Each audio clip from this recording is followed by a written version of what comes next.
everyone, this is Swati, your English educator from Magnet Brains. कैसे हैं आप सब? और इस वीडियो में हम स्टार्ट करने वाले हैं अ वेरी ब्यूटीफुल पोम जो हमने पढ़ी थी, house with the grey gate, जिसके अब हम समरी देख चुके हैं. लास्ट वीडियो में एक्सप्लेनेशन, सेंट्रल थीम, उसके जो कुछ मेन पॉइंट्स थे along with the poetic devices and structure, वो पूरा हम देख चुके हैं. अब हम स्टार्ट करेंगे क्वेश्चन आंसर्स के साथ.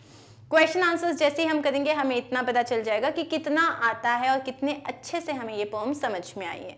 So let's begin. Now the first question is answer these questions with reference to the context. तो आपके पास यहाँ पे एक context दिया हुआ है, मतलब आपको पोम से कुछ लाइन्स दी हुई हैं और उनके बेसिस पे you will be asked certain questions. Expecting someone, though no one comes, nor has come for years. Who is expecting someone? So कौन एक्सपेक्ट कर रहा है? The old woman is expecting someone. Who is expecting someone? Simple answer, the old woman is expecting someone. Why do you think nobody comes? तुम्हें क्यों लगता है कि कोई क्यों नहीं आता? कोई इसीलिए नहीं आता क्योंकि सब अपने लाइफ में बिजी हो गए हैं, कोई उनकी केयर नहीं करता, they don't love them enough. उनके बच्चे जो हैं वो अपनी लाइफ में इतने बिजी हो गए हैं कि अब उनके पास उनके पेरेंट्स से मिलने का टाइम ही नहीं है. So यही आंसर हम कैसे फ्रेम करेंगे? The old couple has been left alone by their kids. वो जो ओल्ड कपल है उनको उनके जो बच्चे हैं उन्होंने बस छोड़ ही दिया है. The kids do not care about them or love them. उनके बच्चे ना उन्हें केयर करते हैं उनकी, ना उनसे प्यार करते हैं. They have moved away and are busy in their own lives. अब वो वहाँ से चले गए हैं और अब they अपनी लाइफ में वो बहुत बिजी हो गए हैं. They do not have time to visit the old people anymore, so they do not come. अब उनके पास टाइम ही नहीं है इन ओल्ड पीपल से मिलने का, तो वो लोग नहीं आते हैं. Do you think the person still has hopes? Give reason. अब यहाँ पे जो वो ओल्ड कपल है, जो ओल्ड वुमन है, जो ओल्ड मैन है, क्या तुम्हें लगता है आज भी उनके अंदर होप्स हैं? Yes, the old couple still lives in a hope of someone coming to visit them. वो जो ओल्ड कपल है, they still live in a hope. They still live in a hope का मतलब क्या है? The old couple still live in a hope कि कोई आएगा. As every time the door creaks, हर बार जब वो गेट है, जो डोर है, वो क्रीक करता है, मतलब जब उसमें आवाज आती है, ड्यू टू विंड और एज, या तो विंड की वजह से या तो एज की वजह से, दे पेयर थ्रू द कर्टेन्ड विंडोज एक्सपेक्टेंटली. वो लोग जो हैं, जो कर्टेन विंडोज हैं, उससे झांक के देखते हैं एक्सपेक्टेंटली, मतलब एक्सपेक्टिंग समवन टू कम. तो let's read this answer once again. Let's remove this S. Yes, the old couple still live in a hope of someone coming to visit them, as every time the door creaks due to wind or age, they peer through the curtained windows expectantly. Clear? What are the two reasons for the creaking of the gate? ये जो gate है ये कौन कौन से reason की वजह से क्रीक होता है? इसके सिर्फ दो रीजन है. एक, because it's a very old gate, और सेकेंड रीजन है कि हवा के कारण जब वो हिलता है तब उसमें से आवाज आती है. The two possible reasons for the creaking of the gate are wind and age. Wind है और एज है. The gate is slightly off one hinge and keeps creaking. जो एज के कारण जो है उसका एक हिंज जो है उससे वो टूट चुका है, तो वो मूव करता है और क्रीकिंग नॉइज जो है वो प्रोड्यूस करता है. नेक्स्ट है, the little house is surrounded by skyscrapers. What does this tell us? जो लिटिल हाउस है, जो लिटिल व्हाइट हाउस है जहां ओल्ड कपल रहता है, वो स्काई स्क्रेपर्स से सराउंडेड है. इसका मतलब कि उसके आसपास के जो पूरा एरिया है वो डेवलप हो चुका है, वहाँ पे बहुत टॉल बिल्डिंग्स जो हैं वो आ चुकी हैं और वो सब लोग जो हैं वो आगे की तरफ मूव कर रहे हैं, जबकि इनकी लाइफ जो है it is still I should say it is still, मतलब वो कहीं मूव नहीं कर रही है. They are not getting upgraded. वो कहीं से डेवलप नहीं हो रहे हैं, ना वो होना चाहते हैं. They do not want to move from that place. तो इसका आंसर कैसे लिखा है हमने? The little house is surrounded by skyscrapers. This tells us that the little white house where the old couple lives is an old house in that locality which is now surrounded by developed tall new buildings. इससे ये हमें पता चलता है कि वो little house जहाँ पे वो ओल्ड कपल रहते हैं वो एक पुराना घर है, it is an old house in that locality, मतलब उस पूरी स्ट्रीट में, उस एरिया में वो एक पुराना घर है, which is now surrounded by, जो कि अब सराउंडेड किससे है, डेवलप्ड टॉल न्यू बिल्डिंग से। The old people have settled and grown their roots in their little house, जो ओल्ड पीपल हैं वो वहां सेटल हो चुके हैं, they have grown their roots in their little house. Grown their roots का मतलब वो वहीं पे बड़े हुए हैं, उन्होंने अपनी पूरी लाइफ वहां स्पेंड करी है। And refuse to leave their home, और अब वो वहां से जाना नहीं चाहते, they refuse to leave their home. Clear? Next question देख लेते हैं। The old woman knits and the old man sometimes cleans the garden.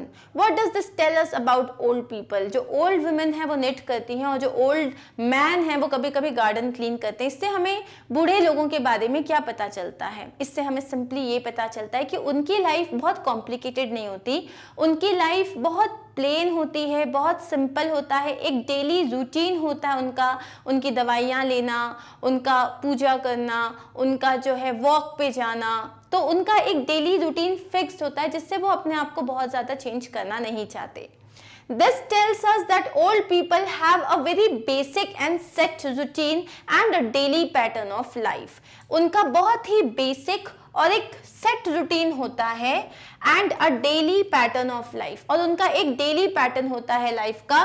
They have become so use to this life they do not want to change और upgrade, और वो इस life के इतने ज्यादा आदी हो चुके हैं, वो लोग इस लाइफ के इतने ज्यादा यूज टू हो चुके हैं that they do not want to upgrade और चेंज। उनको आगे की तरफ नहीं बढ़ना, उन्हें डेवलप नहीं होना, उन्हें चेंज नहीं होना as per the changing scenario. जिस तरीके से आसपास सब कुछ बदल रहा है उसके हिसाब से वो बदलना नहीं चाहते। They are pretty comfortable with what they are, with what they have. Clear? What does the open gate signify? When do you keep your gate open? तो ओपन गेट क्या सिग्निफाई करता है? ओपन गेट जो है उनका welcoming heart signify करता है। वो सिग्निफाई करता है किस तरीके से वो किसी को एक्सपेक्ट कर रहे हैं। हम गेट को कब खुला छोड़ते हैं? जब हमें लगता है कि अरे ये आने वाला है तो गेट बंद मत करो। जब हम किसी को एक्सपेक्ट कर रहे होते हैं तब भी हम भी गेट खुला छोड़ देते हैं। The open gate signifies that the old people are expecting someone to come and visit them anytime, or we also do the same when we are expecting someone. तो यहाँ पे आप जो इसका सेकेंड पार्ट है वो भी लिख सकते हो, we leave the gate open when we are expecting someone. Clear? चलिए आगे बढ़ते हैं। When words are used in poems, they have layers of meaning. तो जब पोम्स में कोई वर्ड यूज किया जाता है तब उसकी बहुत सारे मीनिंग होते हैं। A simple way to think of is that they have a surface meaning and a deeper meaning. आप सिंपली ऐसा बोल सकते हो कि एक तो जो वर्ड का नेचुरल मीनिंग होता है, जो सरफेस मीनिंग है, एक वो होता है, और एक उसका एक डीपर मीनिंग होता है जिसमें आप बहुत अंदर तक समझ पाते हो कि पोएट एक्चुअली कहना क्या चाहता है। In for the deeper meaning, some examples are given below. In for the deeper meaning of the other words in the poem. तो कुछ examples अब यहाँ पे आप देखो तो यहाँ scattered seeds. Scattered seeds का surface meaning क्या होता है? कि seeds को scatter कर देना. Grew plants fed birds. ठीक है, आपने प्लांट्स को ग्रो करने के लिए सीड्स को स्कैटर किया है, या पंछियों को खिलाने के लिए सीड्स को स्कैटर किया। लेकिन यहाँ पे इसका डीपर मीनिंग क्या है? Had children did good work, मतलब उन्होंने बच्चे पैदा किए, उनको बड़ा किया और वो लोग चले गए। Shrubbery refusing to be weeded out, तो इसका नॉर्मल मीनिंग क्या है? There were weeds in the garden and it was difficult to remove them, मतलब वहां गार्डन में बहुत ज्यादा अनवांटेड प्लांट्स हो गए थे और वो उसे रिमूव नहीं कर पा रहे थे। लेकिन इसका डीपर मीनिंग क्या है? The old couple was like a shrub in the city, वो जो ओल्ड कपल था वो उस सिटी में एक अनवांटेड प्लांट की तरह था, जिसको ऑफ स्काई स्क्रेपर्स, जहां हर जगह टॉल बिल्डिंग्स थे और वो अपना घर नहीं छोड़ना चाहते थे। अब हमें यहाँ दो और वर्ड्स दिए हैं, स्काई स्क्रेपिंग स्ट्रीट और ग्रोथ रूट्स, तो इसके मतलब भी हम देख लेते हैं। स्काई स्क्रेपिंग स्ट्रीट में क्या आ जाएगा, स्ट्रीट फुल ऑफ स्काई स्क्रेपर्स, मतलब a street full of tall buildings. लेकिन इसका डीपर मीनिंग क्या है, the pressure of urban life and a modernised way of life.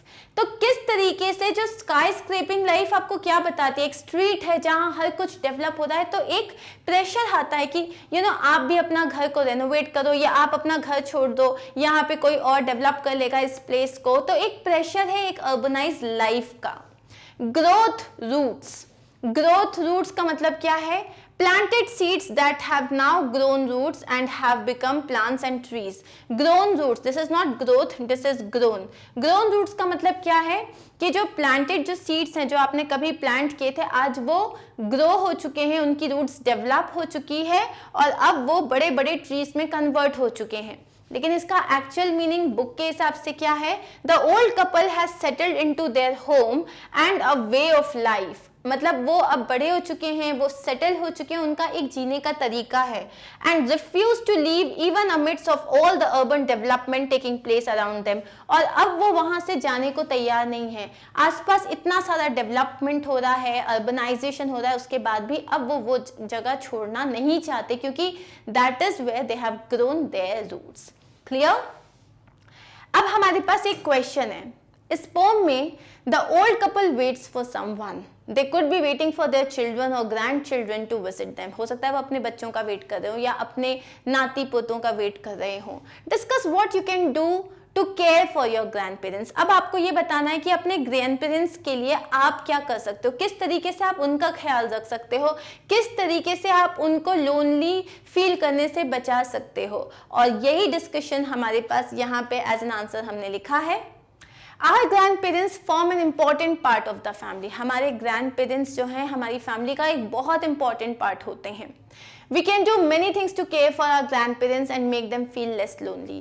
हमें कभी कभी बहुत annoying लगता है कि अरे इनको तो इतना भी समझ में नहीं आता, अरे इन्हें तो ये भी पढ़ना नहीं आता, अरे कभी कभी, लेकिन वो हमारे ग्रैंड पेरेंट्स हैं, उन्हीं की वजह से हम हैं। तो उनको अच्छा फील कराने के लिए और लेस लोनली फील कराने के लिए there are lot of things that you can do, so let's discuss them. पहला है be polite to them. When you act politely to your grandparents, it shows that you value and respect them. Whenever they ask a question, respond politely with a calm tone. तो कभी भी उनको झिड़क के बात नहीं करना। Do not talk to them in a rude way. Always talk to them very politely. अगर वो कभी भी तुमसे कुछ पूछते हैं, if they ask you something, always reply in a calm tone. Do not get aggressive. क्योंकि जब आप उनसे अच्छे से बात करोगे, पोलाइटली बात करोगे, तो it will show that you respect for them and you respect them, you care for them. Clear? एक होता है help them with household chores. अब they are growing old, maybe they won't be able to do all their jobs easily, तब आप उनकी help कर सकते हो। Most grandparents cannot perform normal household chores effectively due to old age. बहुत सारे ऐसे लोग होते हैं जो कि बहुत ज़्यादा ओल्ड हो जाते हैं, तो वो अपने डेली के काम प्रॉपरली नहीं कर पाते। Help them with the dishes, floors, clothes और any other task that they might need. तो आप उनकी मदद कर सकते हो बर्तन धोने में, घर साफ करने में, कपड़े घड़ी करने में, या ऐसी किसी भी चीज़ में जिसमें उनको आपकी ज़रूरत हो। This way you will make their life more comfortable. इस तरीके से आप उनकी लाइफ को और कंफर्टेबल कर सकते हो। Next is spend quality with them, quality time with them. तो उनके साथ एक अच्छा टाइम स्पेंड करो। ये नहीं कि आप उनके साथ तो बैठे हो, आपने बोला मैं 1 घंटे उनके साथ बैठा था, बट वो 1 घंटे आप फोन पे थे, या वो 1 घंटे आप सिर्फ अपने बारे में बात कर रहे थे, या वो 1 घंटा आप टीवी देख रहे थे। दैट डजंट मीन दैट आपने उनके साथ एक क्वालिटी टाइम स्पेंड किया है। You can make a positive impact in your grand parents life by just being there for them.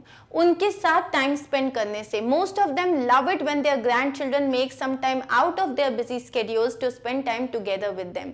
आप उनके साथ वॉक पे जा सकते हो, आप उनके साथ वेजिटेबल शॉपिंग के लिए जा सकते हो, आप उनके साथ अपनी स्टोरीज सुन सकते हो, उनके लाइफ के बारे में डिस्कशंस कर सकते हो, and this is known as quality time spending. Next is monitor their health. Now they are growing old, जैसे जैसे हम बड़े होते हैं तो हम सिक होने लग जाते हैं, बिकॉज आपकी एज जो है वो डिटीरियोरेट हो रही है। So at an old age morbidity increases, morbidity मतलब सिकनेस जो है वो बढ़ने लग जाती है, and this means that your grand parents are likely to get sick more often, तो उनकी इम्यूनिटी जो है कम होने लग जाती है, वो बहुत जल्दी बीमार पड़ने लग जाते हैं। Ensure that they get regular appointments with the doctor, तो आपको ये ज़रूरी है कि अगर उनको आई डॉक्टर के पास ले जाना है या उनको चेकअप करवाना है, उनका ब्लड शुगर चेक करना है, तो ये सारी चीज़ें आपकी रिस्पॉन्सिबिलिटी हैं। Next is ask for advice. हम एडवाइस किससे लेते हैं? जिसे हम बहुत इंटेलिजेंट समझते हैं, जिन्हें हमें लगता है कि ये हमारी हेल्प कर पाएंगे। So maybe they won't be able to help you, but when you seek advice from your grand parents, उन्हें लगता है वो इंपॉर्टेंट है, उन्हें वैल्यू फील होती है। Take some time and seek advice from them. In the end, they will feel appreciated and respected in the family. And the last one is give them heartfelt gifts. It is not, they do not need the luxurious cars, or they do not need very expensive sarees or suits or maybe expensive gifts. They need gifts. Just every time you go to them, maybe you can carry a flower for them, something that they like, something that they need. So getting a gift for someone you love warms the heart and makes you feel appreciated. जब भी आप किसी के लिए कोई सामान लेते हो तो आप बहुत अच्छा, मतलब आप किसी के लिए कोई गिफ्ट लेके जाते हो, वो बहुत अच्छा फील करते हैं। Make your grandma or grandpa happy by giving them gifts. You can just make a card और आप उनको दे सकते हो। You can get them a chocolate. Each time you go to see them, take a flower with you or something else they might like. But then again, suppose उनके जो दांत हैं वो बहुत अब नहीं हैं, and if you are going and taking something like very hard for them, they won't be able to eat it. So be sensible while you give them anything. So that is it. अब हमारे पास last question है similes के बारे में। Similes हमें पता है where you are comparing, आप दो चीजों को कंपेयर करते हो using the words as and like. अब इस आपके पास यहाँ पे काफी सारी वर्ड्स देके रखे हैं, आपको इनके सिमिलीज क्रिएट करने हैं। As happy as, you can say as happy as a cuckoo, as happy as a puppy, as happy as a child, as light as a feather, as light as a balloon, as simple as a smile, as simple as ABC, as red as blood, as red as sun, as crooked as nose, as crooked as a screw. So ये हो गए हमारे answers. Clear? That is it. So we are done with all the question answers which were there after the chapter, after the poem in your book, and I hope you understood the question answers well. If you did, do not forget to like, share and subscribe. I'll see you in my next video with another chapter of this 5th unit of our book English Channel. Thank you so much for being with me. Also remember, you can visit our website magnetbrains.com, where you can just go to any particular class wherever, like whichever you want to study. Suppose you want to visit English Channel, then just go to class 7 and all the subjects will appear. So just select English Channel book or the practice book, whatever you want to do. Select the topic, the chapter you want to study, and your video will appear. That's it. So simple, right? Thank you so much for being with us. Bye.